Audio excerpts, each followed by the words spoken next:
यूनुस अलैहिस्सलाम फरमाने लगे, जिब्रील मेरी उस बंदे से तो मुलाकात करा जो इस वक्त दुनिया में अल्लाह का सबसे ज्यादा आबिद बंदा है, सबसे ज्यादा इबादत करने वाला, उससे मिला। तो जिब्रील कहने लगे आइए ले चलते हैं। तो जनाब जिब्रील ले गए। जब लेके गए तो उस बंदे के दोनों हाथ भी कोई नहीं थे, दोनों पैर भी नहीं थे, उसका वजूद सारा तकलीफ से कटा हुआ था और उसकी आंखें भी नहीं थी।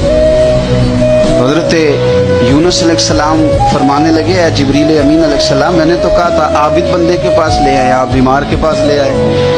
कहा ये वो बंदा है जिसको अल्लाह ताला ने सबसे ज़्यादा इबादत करने वालों में लिखा है, ज़रा आइए इससे बात करते हैं। गुफ्तगू शुरू हुई। हज़रत जिब्रील कहने लगे आपकी आंखों का क्या बना? तो वो कहने लगा क्या बनना था, जब तक मेरे रब ने चाहा मैं दुनिया देखूं उसने दिखाई, और जब उसने कहा कि अब तेरे लिए बेहतर नहीं तो वो आंखें ले गया तो जे सोना ही मेरे दुख विच राजी।